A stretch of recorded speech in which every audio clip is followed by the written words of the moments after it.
Hey guys, Metal Jesus here, and I am very excited to go on another retro road trip. This time, Reggie is hopping in my car. We are heading down to Portland for their swap meet. It has been 2 long years since Portland has held a retro gaming expo, and I am so excited to do this. And it was on the way down that Reggie and I were thinking that this is actually the first time that he and I have hopped in a car together and gone on a road trip. You know, we've gone to places before, but never with him actually in the car. So this is really fun to do. We are very excited for it. Again, it had been 2 long years. We are ready to take it all in. Now, I've mentioned it before, but Seattle and Portland are actually further apart than I think a lot of people realize. It's about 180 miles, and it takes about 3 hours to do the whole drive. Now, a lot of that is because there is, significant traffic, especially around some of the larger cities. And driving down this time of year, you actually go through several different weather patterns. I mean, it starts off kind of nice, and then we hit rain, and it's kind of cloudy and overcast. But thankfully, by the time that we got to Portland 3 hours later, as you can see here, the sun opened up and it was just beautiful again. Now, I mentioned that this is the swap meet, and what they do here is they take over part of the DoubleTree Hilton Hotel.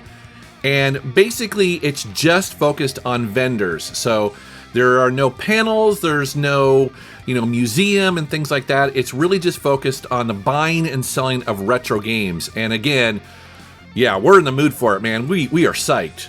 And so once I'm checked into the hotel, I cross the parking lot and go in there to just kind of see if there's anything going on right off the bat. And there's actually not. We're a little bit early. It's Friday night, and so not everyone's set up yet.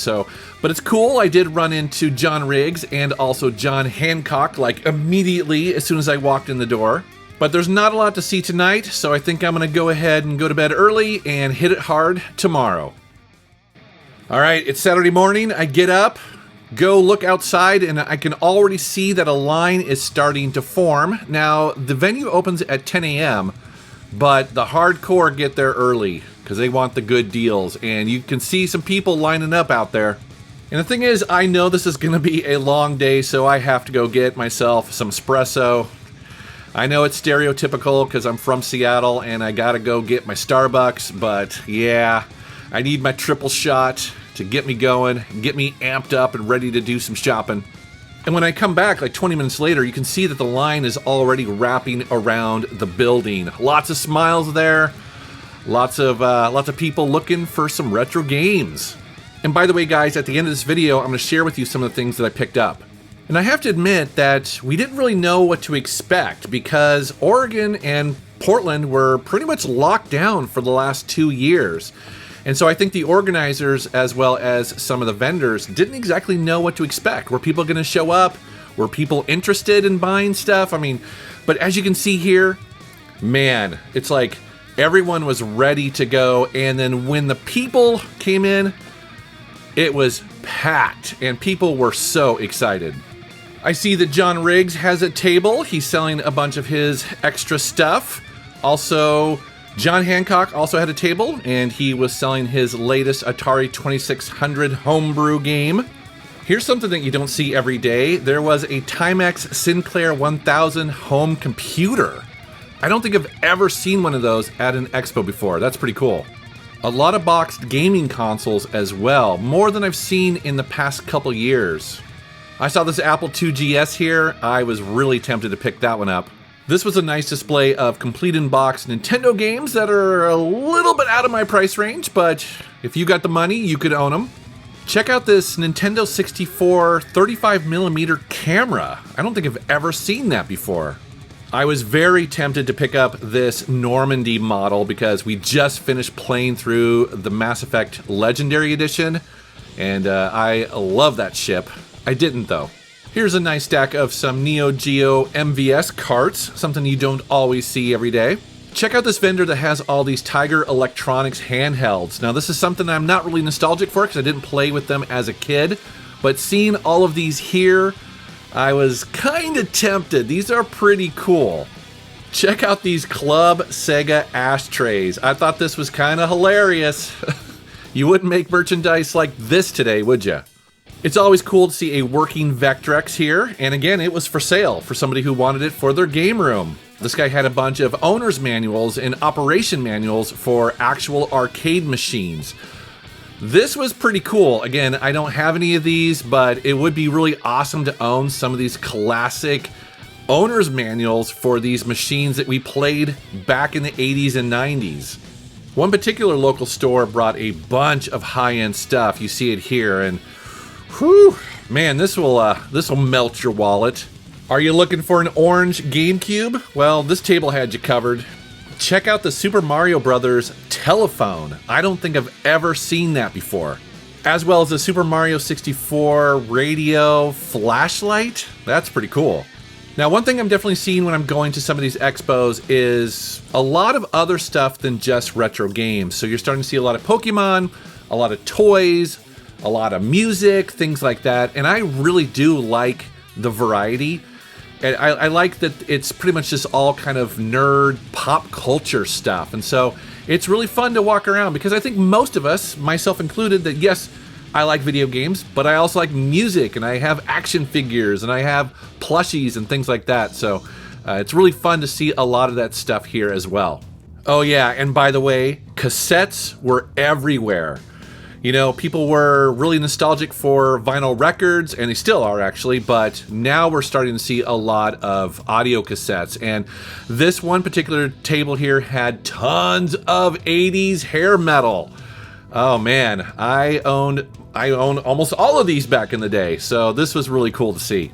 Speaking of music, so this one table was selling this game I've never seen before. It's an Aerosmith game for the PlayStation 1, and it's called Quest for Fame. Now, I think this only came out in Japan, and it's very different than the version that we got. So I'm used to Revolution X, which is it's basically just an on-rail shooter, but this game is not. This is actually like an adventure game. It's a real trip. I've never seen it before. I guess it uses a virtual pick, and you play it with, like, say, a tennis racket. And I guess it's almost like Rock Band or something like, or Guitar Hero.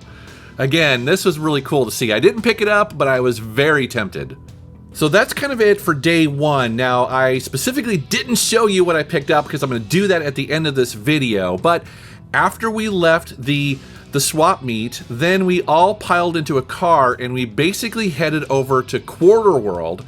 Now, I've mentioned Quarter World before. It's an arcade that is in a really cool part of Portland, and it's just this kind of, some people have called it seedy. I don't think it actually is. I think it actually is just kind of like a little bit sort of retro. It has its own vibes to it.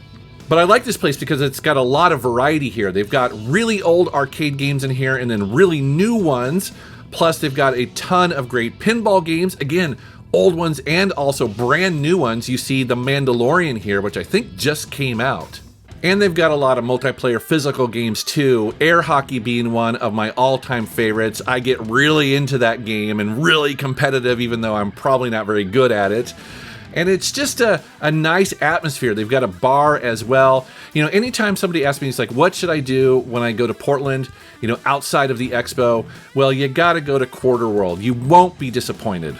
All right, it's Sunday morning and the second day of the swap meet. Now, they've never done a 2-day event for the swap meet. It's always just been a kind of a one and done sort of thing, but they decided to push it this year, see if people would support 2 days.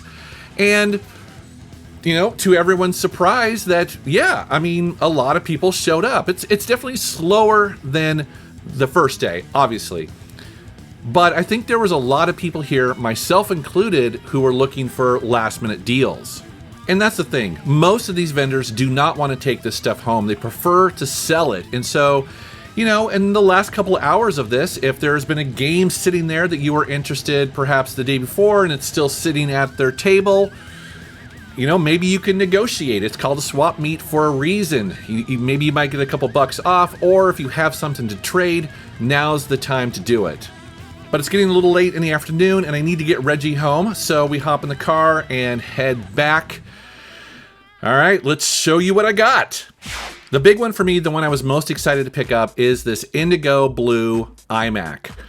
I saw this on the floor the very first day and I had to have it. And The funny thing is, I've never actually owned any of these original Imacs, and I always wanted one. I just, for whatever reason, never made the jump. But in the last couple years, I have had a Craigslist search looking for one of the colors, and it just happened to be fate that I walked onto the floor and they had this beautiful one there working flawlessly. As a matter of fact, this one has an upgraded hard drive, has upgraded RAM, the CD-ROM drive works, everything is just perfect on it. It doesn't have the original mouse, but instead I have this Blues Clues one, which I actually think is hilarious. So that's almost an upgrade in my opinion.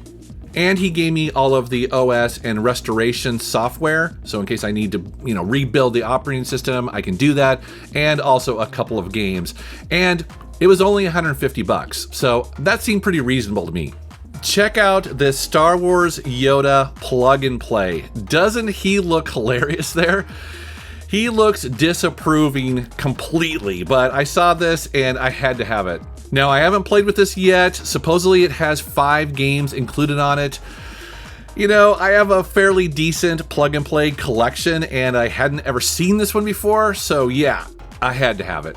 I saw this big box PC game here. This is Sid Meier's Pirates, and this is not the original 1980s one. This is a assumedly newer one. I don't think I've ever played it before, but again, it was really cheap, so I picked it up.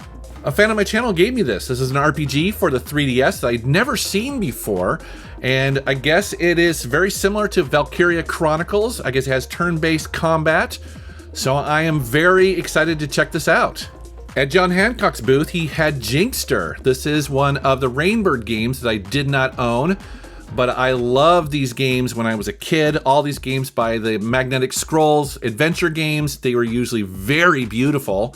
So it's cool to get this and build up more of that collection. I saw this at a table on Saturday, wanted it, but I was like, well, I'm gonna wait till Sunday to see if it's still there. If it is, I'll see if I can make a deal, and I did, and I'm really glad I did because I wanted this. It's Death Smiles 1 and 2 for the Nintendo Switch. These are really cool cave shooters. I didn't have it on the Switch, now I do, and this is a very cool version of it. Check out this Batman controller, I believe for the PlayStation 2. I think it was a tie-in for maybe Batman Begins. It was put out by Mad Catz. I don't know, there's not much information about it online, but it is a really cool looking controller. I like how it's, partially see-through. It's beautiful. And then of course I had to get a copy of John Hancock's Atari 2600 game. He has been putting these out for years. And I love the fact that he is so passionate about the Atari 2600, as am I. So I was very excited to pick this up. All right, guys, well, that is our retro road trip to Portland, Oregon to attend the swap meet down there. And I have to say, we just had a fantastic time. Oh my God, so much cool stuff. So many great people. So many people came up to us and, just wanted to say hi, wanted to shake our hands, wanted to have pictures taken. It was a really great time. It's such a positive thing when you go down there. I've said this before, but if you are somebody who maybe doesn't have a lot of people around you that is into what you are, whether it's video games or music or nerd culture or pop culture, you need to get to one of these events because you'll be with your kind. You'll be with your people and you'll just love it. So I know I always do. So anyways, guys, thank you very much for watching. Thank you for subscribing, and who knows, maybe I'll come to your town and meet you. So that'd be awesome. All right, guys, have a good one.